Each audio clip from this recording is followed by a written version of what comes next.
Welcome to showers of blessing. దేవుని కృపలో భద్రపరచబడి నూతన దినములో ప్రవేశించాం. ఈనాటి దేవుని వాగ్దానం, ఉపదేశమును విడిచిపెట్టక దాన్ని గట్టిగా పట్టుకొనుము. అది నీకు జీవము గనుక దాన్ని పొందియుండుము. Hold on to instruction, do not let it go. Guard it well, for it's your life. సామెతల గ్రంథం 4వ అధ్యాయం 13వ వచనం. Praise God. ఈ నూతన దినములో దేవుడు మీ కొరకు సిద్ధపరిచిన ప్రతి దీవెన ఆకాశపు వాకిళ్ళు విప్పి మీ మీద కృంభరించునుగాక.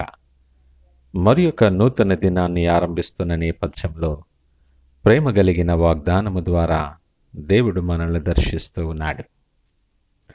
లేఖనం మాట్లాడుతుంది, ఆది యందున్న వాక్యం దేవుని యొద్ద ఉండి దేవుడై ఉండెను అని మాట్లాడుతుంది. జీవము కలిగిన ఉపదేశం, అది వెలుగైన ఉపదేశం. ఎంతో ప్రేమ కలిగిన దేవుడు, నీ కొరకు ప్రాణమిచ్చిన దేవుడు, జీవము కలిగిన ఉపదేశాన్ని నీవు విని విడిచిపెట్టే వారముగా ఉండొద్దని ఆయన మాట్లాడుతూ ఉన్నాడు. నీ పేరు పెట్టి పిలిచిన దేవుడు నీ కొరకు నీవు జీవము కలిగి ఉండునట్లు నీ కొరకు చేసిన ఉపదేశం అది. ఒక్కోసారి ఉపదేశం చాలా కఠినంగా ఉండొచ్చు, కొన్నిసార్లు మృదువుగాను ఉండొచ్చు. నీ మేలు కోరే ప్రేమ కలిగిన దేవుడు నీవు తప్పిపోకూడదని, ఆయనకు దూరస్తుడువు కాకూడదని, వాస్తవానికి ఏ ఒక్కరూ నశించిపోవుట ఆయనకిష్టము లేనటువంటి నేపథ్యములో కొన్నిసార్లు కఠినముగా ఆయన ఉపదేశం వినిపిస్తాడు. ఆయన ఉపదేశము నిన్ను స్థిరపరుస్తుంది, పాపము నుండి నిన్ను దూరముగా ఉంచుతుంది. నీ చుట్టూ అగ్ని కంచి వలె కావలి ఉండి నువ్వు పాపానికి దూరస్తుడువుగా జీవించలాగిన సహాయము దయచేస్తుంది. ప్రతి పరిస్థితుల్లో నెమ్మది లేనటువంటి నేపథ్యములో, కలవరపాటులో, భయములో నిన్ను ఆదరించేదిగా ఉంటుంది. నిత్యము నిన్ను నిలకడగా ప్రతి పరిస్థితుల్లో నువ్వు నిలబడటానికి నీకు సహాయము చేస్తుంది ఆయన ఆ ఉపదేశం. అది జీవము గనక దాన్ని పొందియుండుము అని మాట్లాడుతున్నాడు. దావీదు అంటాడు కదా, నేను పాపము చేయకుండానట్లు నీ వాక్యము నా హృదయములో భద్రపరచుకున్నానంటాడు. వెలుగైనటువంటి వాక్యము హృదయములో భద్రపరచబడినప్పుడు చీకటి ఎక్కడ నీ జీవితంలో ఉండదు.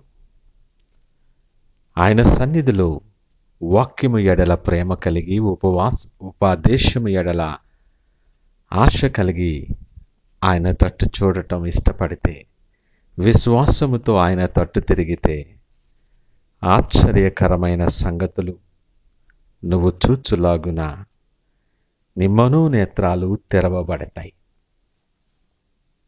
అప్పుడు నీ నోటికి జుంటె తేనె కంటే కూడా మధురమైనటువంటి ఆ వాక్యం నిన్ను బలపరిచి స్థిరపరిచి ఆయనతో పాటు సహవాసములో నడిపిస్తుంది.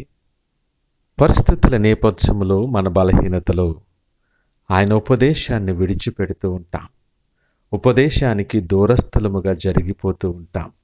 కానీ ఆ పరిస్థితి మనకి నెమ్మది లేనటువంటిదిగా ఉంటుంది. శ్రమలోనికి తెలియకుండానే నడిపిస్తుంది.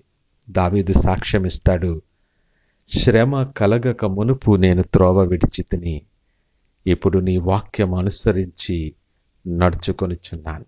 నిజమే, జీవమైనటువంటి వాక్యానికి దూరముగా జరిగిపోతే మనము నెమ్మది లేక జీవోత్సవము వలె ఉంటాం, శ్రమలోనికి నడిపించబడతాం. ఈ మాటను జాగ్రత్తగా మనం అర్థం చేసుకోవాలి. నీ జీవితంలో ఆ వాక్యము వెల్లడి అగుటతోడనే వెలుగు కలిగి నీ త్రోవలు వెలిగించబడతాయి. నీ బాధలో నెమ్మది కలుగు చేస్తుంది ఆ వాక్యం. అది యథార్థమైనది. నిన్ను త్రోవను నడిపించి నువ్వు పండుకున్నప్పుడు నీకు కావలి ఉండి మేలుకున్నప్పుడు నీతో ముచ్చటించేది ఆ వాక్యం.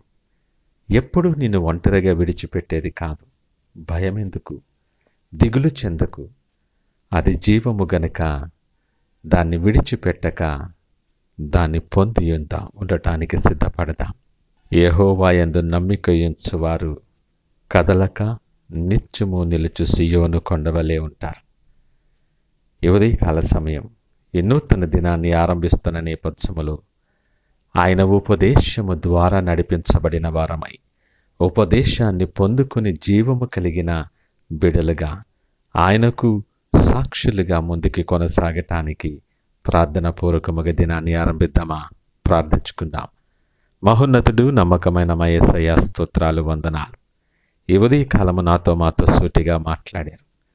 నీ ఉపదేశములను విడిచిపెట్టక లోకపు ఆశల వైపు మేము తొట్టిల్లక తూలిపోక జీవమైనటువంటి వాక్యాన్ని పొంది ఉండటానికి మాకు సహాయము దయచేయండి. మా ప్రతి బలహీనతలో బలమైన దేవా, ఏ ఒక్కరూ నశించిపోవుట నీకు ఇష్టము లేదు గనక మమ్మలను నీ వాక్యము ద్వారా వెలిగించి మా మార్గాల మీద వెలుగు ప్రకాశింపచేసి మీ కొరకు బలమైన పాత్రలుగా, మహిమకరమైన పాత్రలుగా వాడుకొని మీరే మహిమ ఘనత ప్రభావాలు పొందమని యేసు నామమున అడిగి వేడుకొనుచున్నాము తండ్రి. ఆమేన్. God bless you.